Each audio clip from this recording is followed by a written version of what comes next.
화원고등학교 2학년 학생 여러분 안녕하세요. 문학 선생님이에요. 지난 시간에 빼앗긴데라도 봄은 오는가 이상화의 시 잘 감상하셨나요? 지난 시간에는 시를 말 그대로 시처럼 감상을 했다면 오늘은 학습을 위한 공부하는 시간으로 꾸며볼까 해요. 그래서 여러분들이 지금 보시는 제재정리라는 프린트가 있을 거예요. 첨부 파일에 올려놨으니까 그걸 인쇄하셔도 되고 화면에 띄워 놓으셔도 되고 여기서 이 제재 정리를 한번 해보도록 하겠습니다. 간단하게 설명을 드릴게요. 여기서부터 작품 개관부터 차근차근 보도록 하겠습니다. 흔히 이 갈래, 이 시의 갈래 하면 자유시, 서정시라고 나와 있는데 여러분들이 이 갈래는 항상 이 두 가지가 있을 거예요. 자유시 아니면 서정시. 요거를 우리가 시는 두 가지 기준으로 나눌 수가 있어요. 첫 번째가 형식상 갈래이고요. 두 번째가 내용상 갈래입니다. 형식상 갈래는 자유시가 있고 여기에 정형시가 있어요. 그리고 또 하나가 산문시가 있습니다. 이건 뭐냐면 일단 정형시를 알아야 되는데 정해진 형식이 있는 시를 우리가 정형시라 그래요.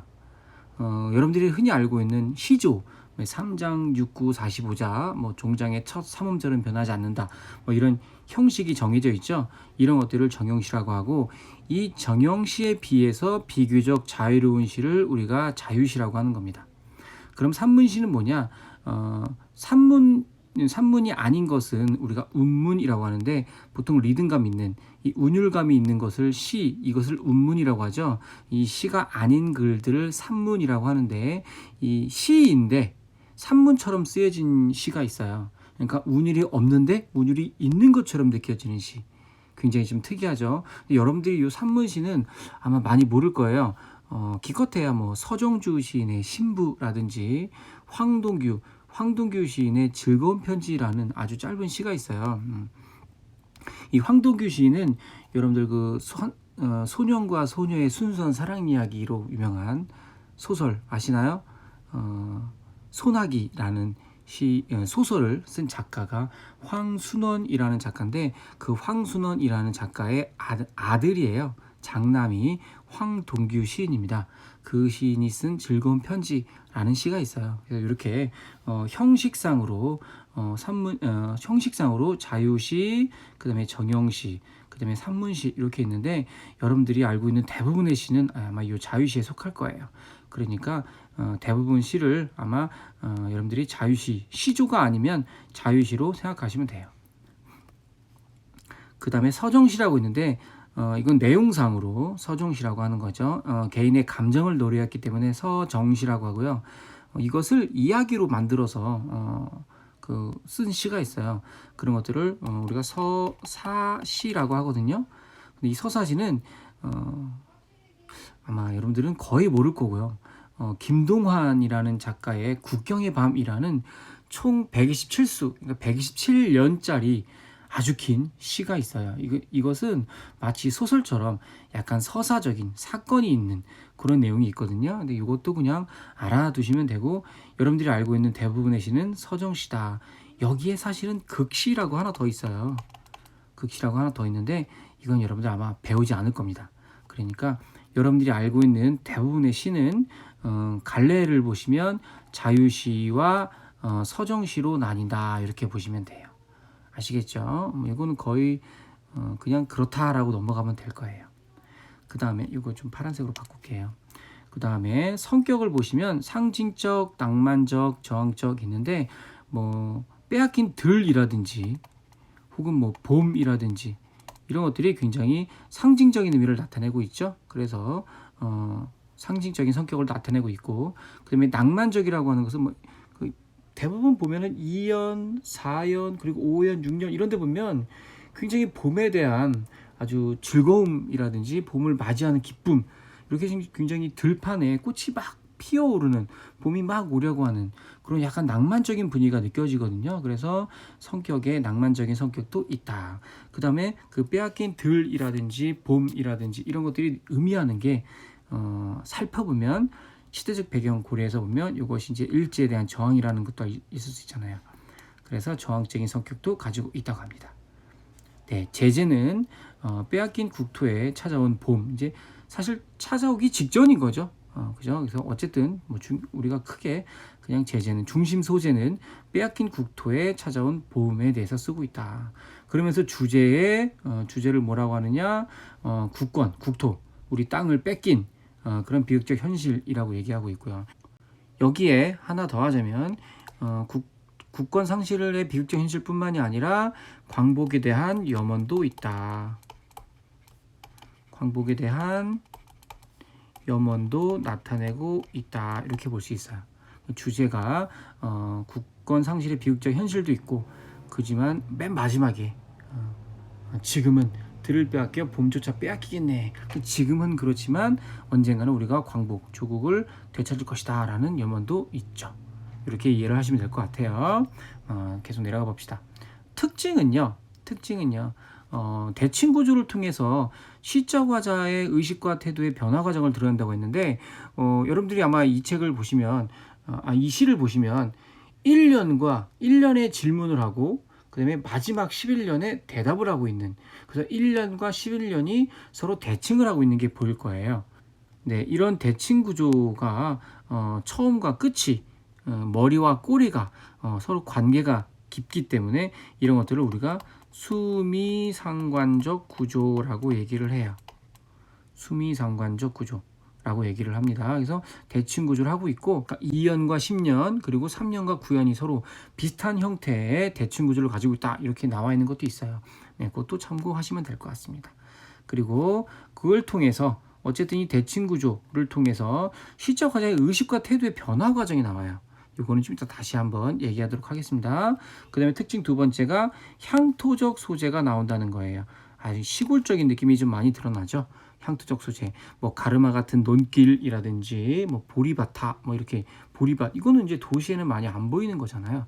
그거 보리밭이라든지, 뭐 또 뭐 있죠? 어디 하나 더 있는데, 착한 도랑, 시골에나 도랑이 있지. 도시 같은데, 수원 같은 경우는 도랑이 없죠. 향토적 소재를 사용해서 국권 회복의 염원을 말하고 있다라고 얘기합니다. 이런 것들이 이 시의 가장 큰 특징이고요. 여기 하나 좀 더 하나만 좀 더 넣고 싶은데 3번으로 해서 여러분들이 한번 적어두세요. 3번 뭘 넣을까요? 좀 많이 얘기를 안 했는데 여성적 이미지가 많이 드러난다고 얘기를 한 적이 있죠. 첫 시간에 아마 첫 부분에 아마 한 것 같은데 여성적 이미지를 나타내는 부분들이 좀 나와 있어요. 뭐 3단 같은 머리라든지, 3단 같은 머리는 굉장히 머리 숱이 많은 그런 걸 말하는데 보통 여성을 말할 때 얘기를 하고요. 뭐 아주까리 기름을 바른 이렇게 얘기하는데 이것들은 옛날에 여성이 자기 모습을 단정하게 할 때 하는 거겠죠. 그 다음에 그거 말고도 뭐 살찐 젖가슴과 같은 부드러운 이흑, 이런 거 나타낼 때도 굉장히 여성적인 이미지가 많이 드러납니다. 그러니까 좀 약한 이미지로 볼 수가 있어요. 들을 빼앗겼기 때문에. 그치만 강인한 의지가 또 있죠. 국권 회복의 염원을 바라고 있으니까. 이런 것이 아마 이 시의 특징이라고 보시면 될 겁니다. 자, 그리고요, 작품의 구성으로 한번 넘어가 볼게요. 1년 보시면 국토를 빼앗긴 현실을 인식하고 있고, 2년, 3년 뭐 봄 경치에 이끌렸다. 근데 3년이라든지 3년은 조금 특이한 게 2년은 봄 경치에 이끌렸어요. 근데 3년은 조국이 말을 안 해. 그래서 좀 답답해하고 있죠. 근데 다시 4, 5, 6년 가니까 봄을 맞이한 국토의 활기찬 모습이라고 나와 있고요. 7년, 8년 굉장히 땅이 되게 좋아요. 그죠? 내가 혼자라도 가쁘게나 가자라든지 뭐 맨드라미 들막꽃에도 인사를 한다든지, 이런 부분이 굉장히 국토에 대한 애정, 그리고 발목이 시리도록 밟아도 보고 좋은 땀조차 흘리고 싶다, 이런 부분이 굉장히 국토에 대한 애정이 많이 드러나는 부분이라고 할 수 있어요. 그 다음에 구연에 가서 현실에 대해서 나는 지금 강가에 나온 아이와 같이 현실을 지금 모르고 있구나 라고 해서 현실에 대해서 다시 인식을 하고 있고, 그 다음에 내가 풋내를 띠고 푸른 웃음, 푸른 설움, 이게 이제 10년에 나오거든요. 이게 지금 내가 지금 웃음인지 설움인지 좀 헷갈려요. 그래서 감정에 혼란이 온다고 얘기를 했었고, 마지막 년에 그러나 지금은 내가 들을 빼앗긴 상태고, 그래서 결국은 봄조차 빼앗기지 않을까 참 두려워하는 그런 마음이 있습니다. 굉장히 절망적인 현실을 갖고 있어요. 중요한 건 뭐 우리는 이미 결과를 알잖아요. 독립을 했고 지금 이렇게 코로나19 아주 전 세계 위기를 전 세계가 위기 상황을 맞이하는데도 우리나라는 아주 잘 위기 상황을 대처하고 있습니다. 지금 이렇게 여러분들이 집에서도 편안하게 학습을 할 수 있는 것도 그 하나의 대처를 하고 있어요. 아시겠죠? 무엇보다 좀 같이 얼굴을 보고 수업하는 게 훨씬 좋은데 그렇게 해서 저도 굉장히 많이 준비를 했는데 이 망할 코로나 때문에 자 넘어가도록 하겠습니다. 네, 다시 이제 위로 올라가서 두 번째 핵심인데요. 바로 이 대조적인 시효를 나타내는 것들이 좀 많이 있어요. 뭐 1년 그리고 이제 맨 마지막 그죠? 이런 것들이 땅을 빼앗긴 현실에 대한 인식이 굉장히 처음에는 현실을 인식했고 그 다음에는 마지막에는 굉장히 절망적으로 인식을 하고 있고 물론 주권 회복에 대한 바람도 갖고 있지만 그 다음에 아주까리기 이름을 바른 이가 지심했던 그 들이라 다 보고 싶다. 굉장히 좋았던 그 누구나 열심히 일을 하고 성스러운 땀을 흘리고 노동을 했던 그런 땅인데 보고 싶다라고 하니까 뭐 안타까움, 그리움 이런 것들이 드러나고 있어요. 굉장히 생각하고는 표현하는 거랑은 약간 다르죠. 그래서 대조적인 이미지가 드러난다. 마찬가지로 몇 년이에요 이게 지금 국토에 대한 애정이 드러나는 그죠? 7년과 8년이겠네요. 7년과 8년 이런 애정이 드러나는 부분에서 굉장히 참 대조적인 이미지의 시어가 많이 드러납니다. 그 다음에 푸른 웃음 푸른 소름 요거 이제 역설적 표현이라고 하는데 여기 좀 알아두세요. 푸른 웃음 푸른 소름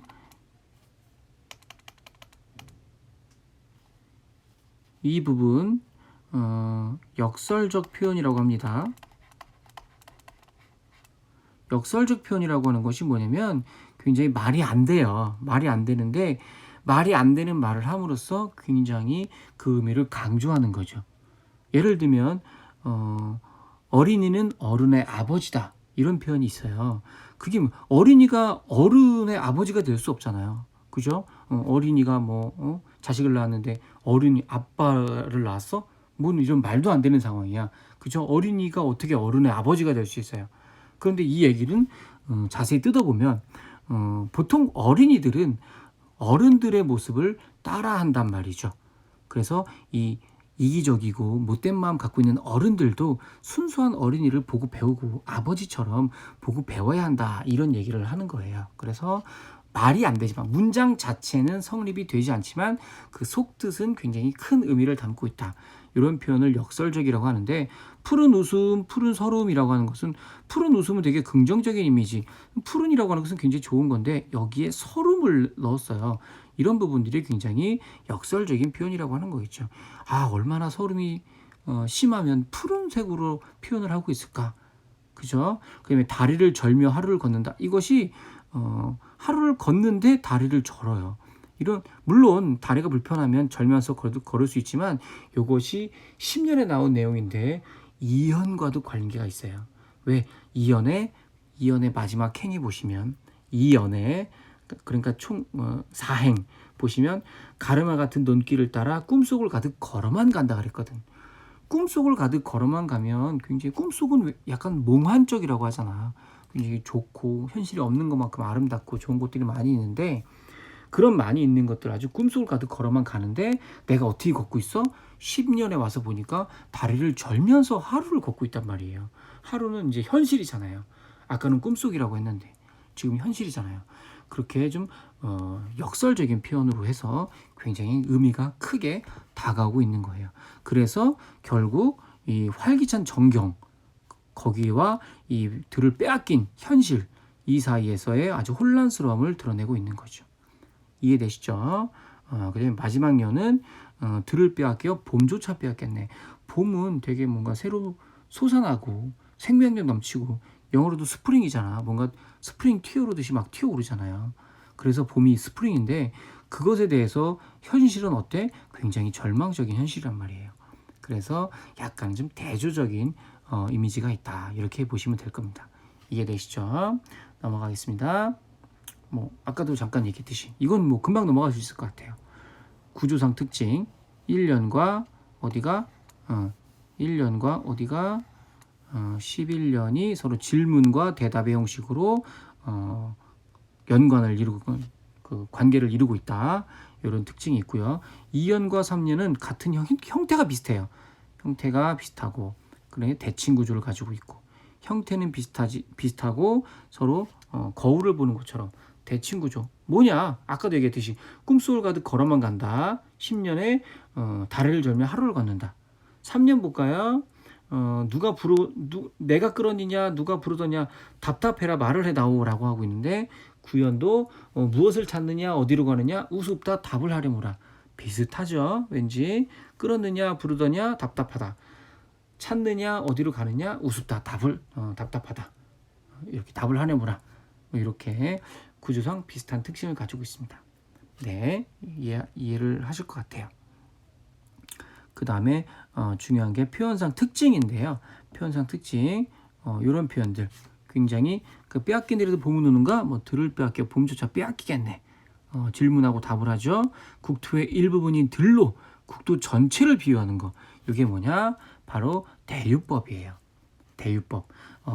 일부가 전체를 설명하는 것을 말합니다. 예를 들면 뭐 펜은 칼보다 강하다. 뭐 이런 표현 많이 들어봤죠.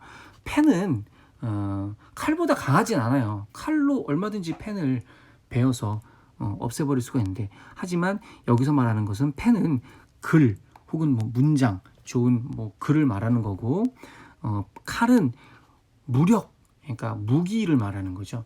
뭐 대포도 될 수 있고 뭐 전쟁이 될 수도 있고 그래서 서로 힘을 겨루는 것보다 더 강한 것이 바로 뭐 말이라든지 글이라든지 표현이라든지 그래서 힘보다 무력적인 힘보다 더 센 것이 바로 말 한마디 글 하나 이런 것들이다라는 거죠.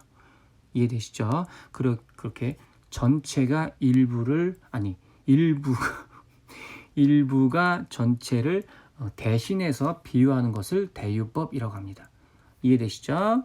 그 다음에 푸른 웃음 푸른 서름 그 다음에 이것이 뭐냐? 상반되는 의미의 시어를 나란히 사용해서 서로 말이 안 돼요. 그죠? 그래서 복합적 심리를 표현하고 있다는데 이것이 바로 역설법이 됩니다. 역설법. 문장 자체가 성립이 안 돼. 말이 안 되는데 속에 아주 큰 뜻이 담겨져 있어. 이게 역설법이라고 합니다. 반어법하고 헷갈리시면 안 돼요. 반어법은 그냥 반대로 말하는 거예요. 반대로 말하는 거. 그러니까 속뜻, 문장은 성립이 돼요. 근데 의미가 반대인 거죠. 아시겠어요? 여러분들 제 수업을 정말 잘 들어주셔서 아주 고맙습니다. 요거는 그냥 있는 그대로 말하는 거고 학생 여러분 제 수업을 졸지 않고 잘 들어주셔서 아주 고맙습니다.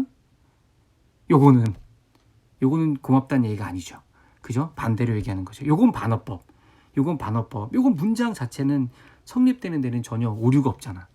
그런데 푸른 웃음, 푸른 서름이라든지 푸른 웃음, 푸른 서름 하나는 좋은 거고 하나는 좀 안 좋은 거잖아. 이렇게 되는 것은 좀 말이 안 맞는 것들 이런 것들은 역설법이라고 합니다. 이해되시죠? 궁금한 것은 질문 게시판 있으니까 질문 게시판에 적어주시고 잠시 후에 다시 오겠습니다.